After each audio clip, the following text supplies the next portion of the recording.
Fumble Mitts is on my right over here in a layout boat. Danny Boy's on my left. Old Izzy's behind me in the layout. So there was mallards filthy in this place as we were rowing in. I mean filthy. High expectations for this hunt. Last hunt of the year, hunt number 23.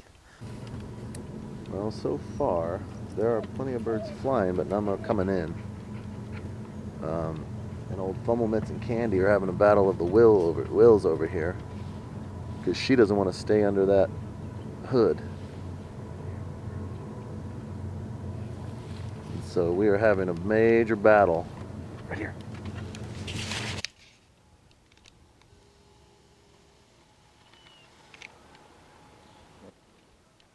Well, we're having some birds now at least look at us.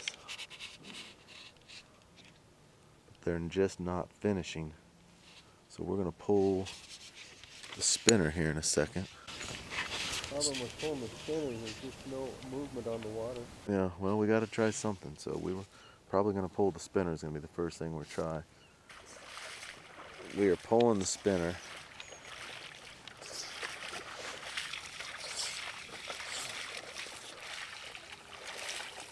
See if the ducks, if that's scaring them, we just can't get them to finish. So pull this spinner and see if we can get ducks to start finishing. They're just coming and skirting us and we're hidden. But there's a lot of bird movement out here. Next is rearranging the decoys. I've got kind of a J hook set up. But the next after this will be rearranging the decoys. So we will just find out. We are certainly hidden out here today. So that's not the problem. Here comes someone motoring in an hour after shooting time. Over here. There they are. Over here we got these guys. Man, I wish we got some coffee. So change number 2 is I spread the decoys way out, pushed them farther out into the pool. Still have kind of a J. Pretty place. I'd say Dan is covered. There's old Fumbles. But there's tons of duck movement. We're just not getting them in yet, but we're not done trying. Well, no idea if I had the head cam on or not, but I killed one dead. So maybe our decoy change helped there. Yeah, maybe. Candy. Come on. Drop it. Don't let her maim my meal. No, drop it. All right, so we are on the board. Success. Right, Fumbles? Yep.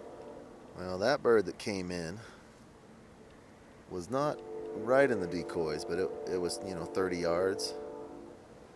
So, one shot, one kill. I feel a lot better after that one. Izzy doesn't feel much better because she didn't get to get it. That spoiled little brat over there, Candy, is the one they got to retrieve. Let this be a lesson to kids. The more you complain and whine and gripe, you get priority. So Candy's a jerk, and she whines and cries and throws a little baby fit, so she gets the first retrieve. That's how it works at home, too, with the kids. Never mentioned the fact that Izzy got the first retrieve last Friday. And he said, don't forget Izzy got the first retrieve Friday, but let me remind you about that first retrieve, that during that retrieve, Candy broke free from her tie-up, got in his way so he couldn't shoot a duck, and spilled over our soup. She threw such a fit about not being first. Right?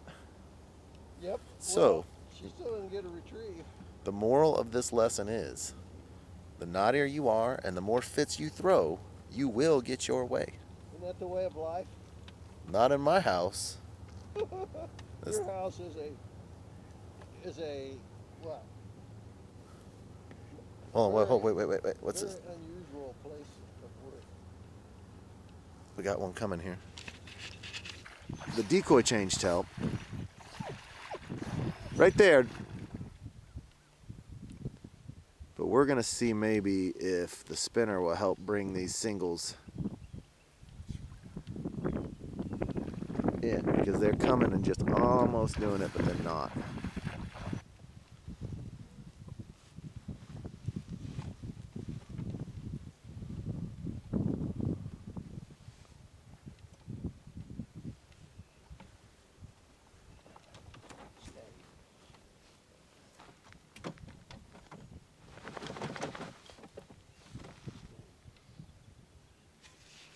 Get him.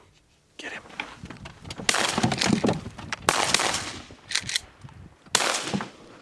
Gosh dang it. This guy comes in here after shooting time, sets up right downwind of us, puts out 6 spinners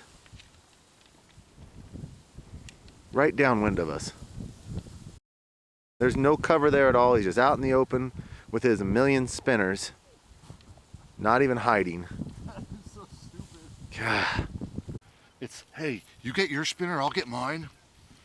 Yeah, oh, you got another one? Oh, okay, we'll use those too. Hey, let's get 6 spinners. Oh, that'd be great. And this is why we don't come to this place. Just standing over there. There's absolutely no cover. You got a whole army of guys. And you go to the right. You got these guys over here.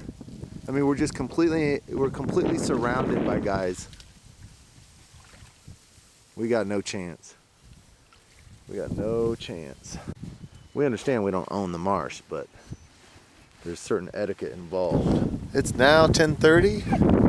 I'd say this is the worst hunt of the entire year, where those hunters are shooting at anything within 100 yards. Apparently 100 yards is their shooting range, and they don't kill anything. So we're gonna give it a little bit more. No, we're not gonna give this much time. Danny Boy's over there cooking 1 can of soup because a certain individual didn't bring any soup. A certain person that I refer to as Sonny Boy hadn't have told me not to bring the soup. I never said that. I never said that. I never told him not to bring the soup. It was tantamount to saying don't bring the soup. No, it wasn't. If I say, I'm going to bring some soup, and you say, You never said that. that's a lousy, crapping place to have soup, you never said that. it was pretty close. No. Dan caught the grass mat on fire. He's got a can of sterno and a can of soup. Shouldn't have happened with sterno. It's supposed to be safe. I look over there, and white billowy smoke is coming from his layout boat. I was the last one to know, too. I know. You're like, something, is your boat on fire? No, no, it's fine.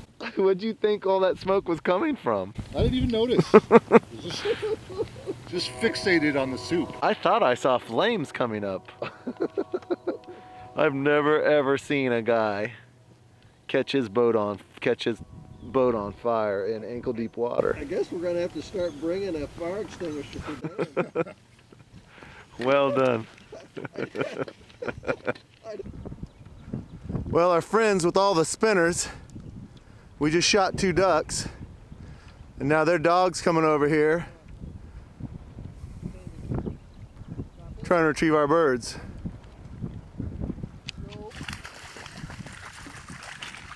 Whose dog is that? I don't know. Hey, hey. So we just shot 2 ducks, and their untrained dog comes running all the way over here. Had to grab him by the collar just to... Okay. So I had a conversation with him about them setting up, and he said, well, I'm just a guest with these guys, and they said you guys were picking up. I said, I don't know what gave him that idea. He said, you guys have a robo-duck out at one point? I said, yeah, but you know, we're not picking up, and that's awful close to us.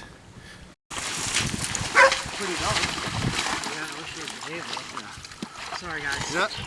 Not one dog fight. You gotta spend hours. We watched it chase a cripple on private land for about 30 minutes the other day and never gave up. Yeah, that's a good drive. Yeah. That dog's getting away from him again. That was a nice shoot. Now they're trying to shoot to get the dog to come back. So this guy's chasing his dog all over the marsh. He should have just drugged that dog by the collar. I had that dog by the collar. He probably thought that he had it going the right direction. That dog is, well, this is, right here is public marsh. This is the crap that make people hate hunting in public marshes. And now this poor guy is chasing his dog all the way around the marsh.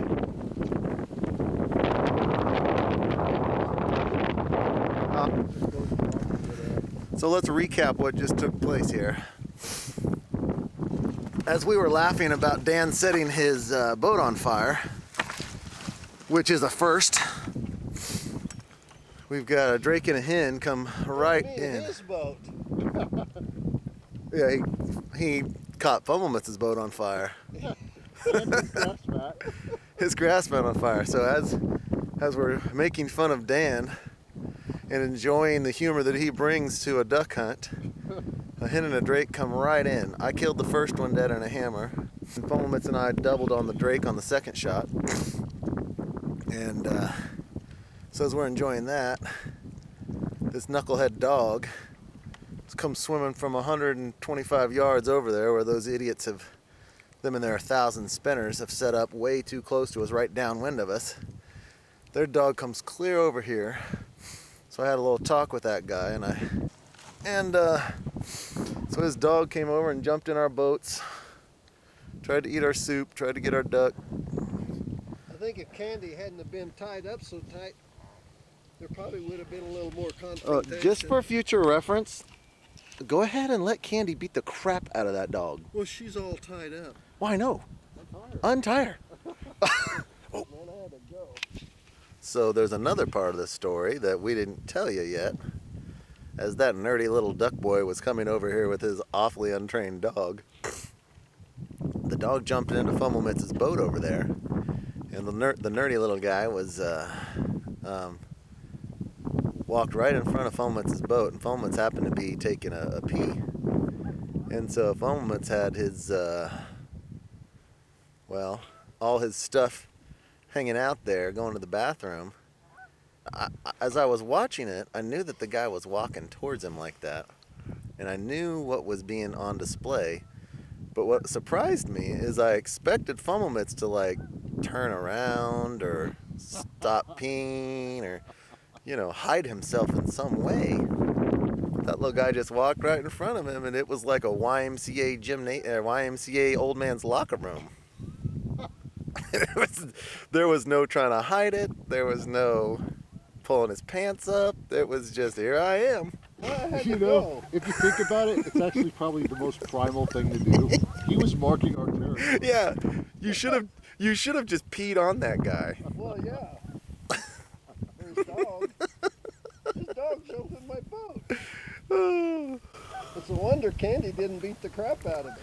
All I'm saying is, if I was in that situation, I would have turned away and not exposed myself to that man, or I would have cut it off midstream and zipped it up real quick.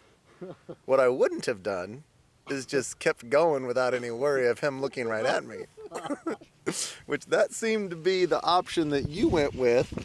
Well, the little jerk was on top of me so quick. I mean, one second he was 75 yards away. The next second he's dragging his dog out of my boat. The question is, did you see him taking a peek?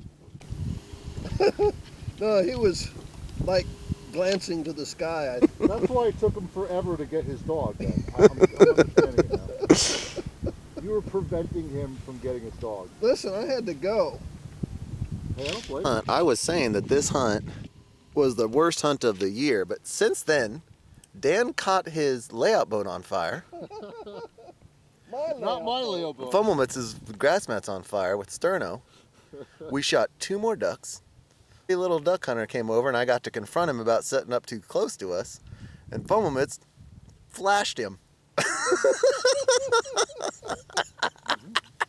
Listen, I was flashing long before he caught me. Oh, man. So that's just one more lesson I've learned, that if somebody comes to you, you have to pee. If a stranger invades your territory, you have to urinate all over your area. Because, you know, duck hunting is kind of It's a primal. Yeah. a primal hobby. And so he comes over and Foamus just gonna mark his territory all over that guy. You know what though? I need to collect. So I will most certainly take back my statement that this is the worst duck hunt of the year. Even Dan catching himself on fire would have made this not the worst hunt of the year. Then you add in there 2 more ducks and Foamus peeing all over some guy. That's probably the best hunt. Yeah, this hunt is moving up the leaderboards.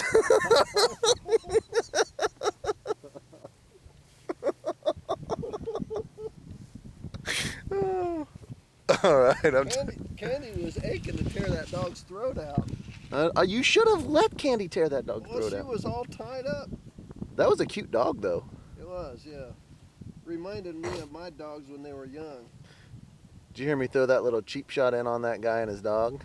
What? I said, you got to actually spend hours to train your dog to get him not to do that. Well, you should have seen him on private land. He hunted 30 minutes without giving up. Yeah, well, I see him on public land running 3 miles away from your blind. Yeah, he's not hunting anything. I'll take a dog that gives up. That's what I should have said. I bet you wish he was giving up now. Well, listen, that, Here, let's practice something. All right, watch. I'm walking around and you're exposed. okay. Turn the other way. There you go. He won't see anything. I can master this move. And well, this day is turning out, is going the right direction for sure. I think everyone else in this pool is now left. I think. And we just had a drake come right in, and we killed that. So now we've got 3 drakes and a hen. That was nice, wasn't it? Very nice. As much as we were griping earlier, things are really picked up and turned around. We only have 4. We only have 4, but oh, there's 2 over here. I'm just gonna film if they come in.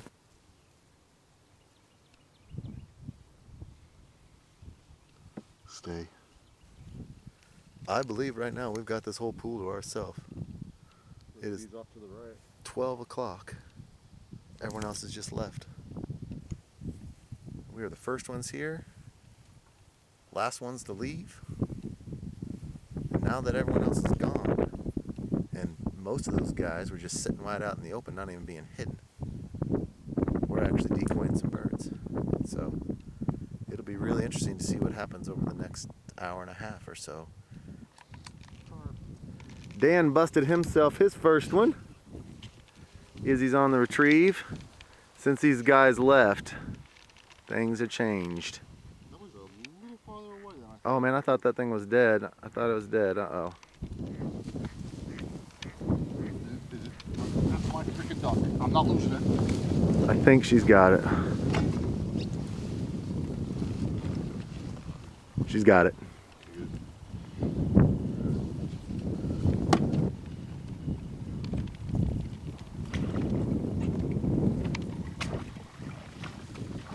Nice long retrieve.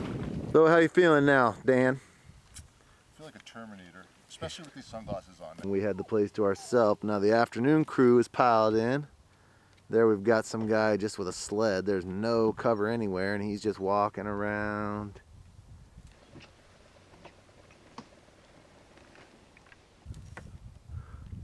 So as soon as the afternoon crew started coming in and filling this marsh, the ducks went back to their old habits of not coming into us. So anyway, we had 6. Turned out a lot better than it was at the beginning. 4 drakes and 2 hens. Not bad. Yeah. We've Considering got a whole lot worse. considering how many knuckleheads there were out here trying to make things difficult for us,